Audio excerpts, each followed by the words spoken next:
রাত তখন ৩:৩০। বাইরে আকাশ ভেঙে বৃষ্টি নামছে, সাথে ঘন ঘন বজ্রপাত। প্রকৃতির এই তাণ্ডবের মধ্যেই চট্টগ্রাম সার্কিট হাউসের চারপাশ ঘিরে ফেলল মৃত্যুর নীরব ঘাতকেরা।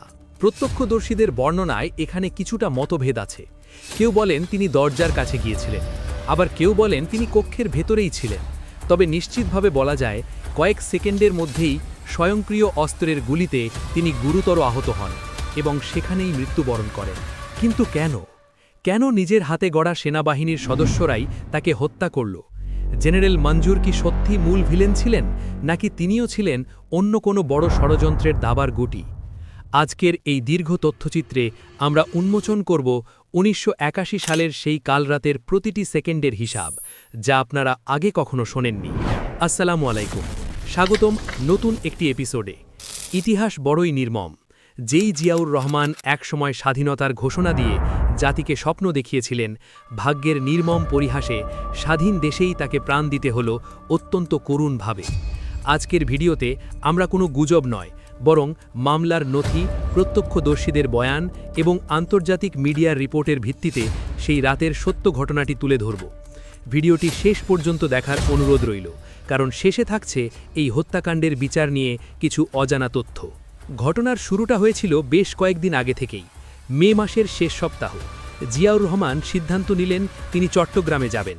বিএনপির অভ্যন্তরীণ কোন্দল মেটানোই ছিল মূল লক্ষ্য। কিন্তু গোয়েন্দা সংস্থারা তাকে বারবার সতর্ক করেছিল। তারা বলেছিল, স্যার, চট্টগ্রামের আবহাওয়া আপনার জন্য ভালো নয়। রাজনীতির আবহাওয়া তখন সত্যি উত্তপ্ত ছিল। কিন্তু জিয়া ছিলেন নির্ভীক। তিনি বলেছিলেন, ওরা তো আমারই সন্তান, ওরা আমাকে কেন মারবে? ২৯ মে শুক্রবার জিয়াউর রহমান ঢাকা থেকে চট্টগ্রাম পৌঁছালেন। তাকে রিসিভ করতে এয়ারপোর্টে এসেছিলেন জিওসি মেজর জেনারেল আবুল মঞ্জুর। বাইরে তখন হাসি ঠাট্টা, কিন্তু ভেতরে ভেতরে যে এক ভয়ঙ্কর ছক কষা হয়ে গেছে তা জিয়া ঘুণাক্ষরেও টের পাননি। ৩০ মে রাত ৩টে মুষলধারে বৃষ্টি হচ্ছে।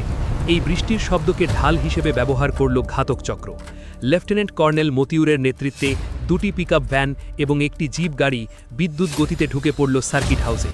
গেটের প্রহরীরা কিছু বুঝে ওঠার আগেই বুম, রকেট লঞ্চারের আঘাত।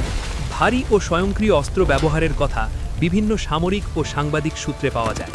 একদিকে বৃষ্টির শব্দ, অন্যদিকে গ্রেনেড আর গুলির আওয়াজ। সার্কিট হাউস তখন যেন এক কুরুক্ষেত্র। ঘাতকরা সোজা উঠে গেল দোতলায়। রুম নম্বর ৪, জিয়াউর রহমানের কক্ষ। প্রচণ্ড শব্দে রাষ্ট্রপতির ঘুম ভেঙে গেল। তিনি দরজা খুললেন। পরনে সাদা পাজামা পাঞ্জাবি, চোখে চশমা নেই।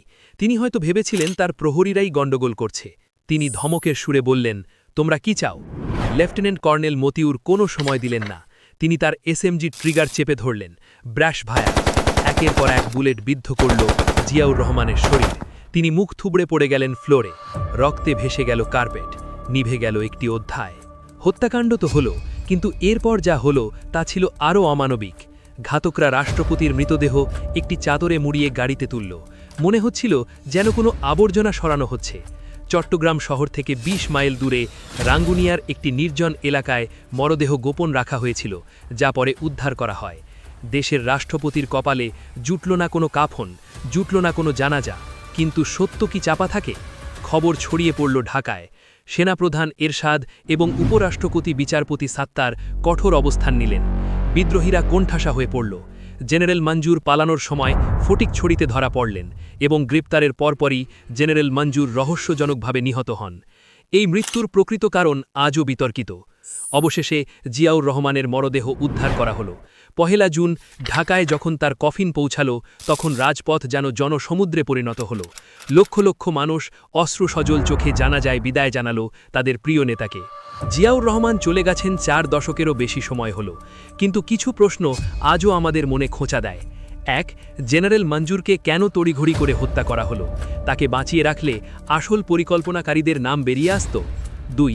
জিয়াউর রহমানের নিরাপত্তার দায়িত্বে থাকা পুলিশ অফিসাররা কেন সেদিন ব্যর্থ হয়েছিল? ৩. এই হত্যাকাণ্ডের বেনিফিশিয়ারি বা লাভবান আসলে কারা হয়েছিল? ইতিহাস হয়তো একদিন এই সব প্রশ্নের উত্তর দেবে, অথবা হয়তো কখনোই দেবে না। প্রিয় দর্শক, জিয়াউর রহমানের মৃত্যু নিয়ে অনেক থিওরি প্রচলিত আছে। আপনার কাছে কি মনে হয়, এটা কি শুধুই কিছু বিপথগামী সেনা সদস্যের ক্ষোভ ছিল, নাকি এর পেছনে ছিল আন্তর্জাতিক কোনো ষড়যন্ত্র? কমেন্ট সেকশনে আপনার মতামত অবশ্যই জানাবেন। ভিডিওটি তথ্যবহুল মনে হলে বন্ধুদের সাথে শেয়ার করুন। আমাদের পরবর্তী ভিডিও জেনারেল মঞ্জুরের শেষ দিন নিয়ে। সাবস্ক্রাইব করে বেল আইকনটি চেপে রাখুন যাতে মিস না করেন। দেখা হবে শীঘ্রই। আল্লাহ হাফেজ।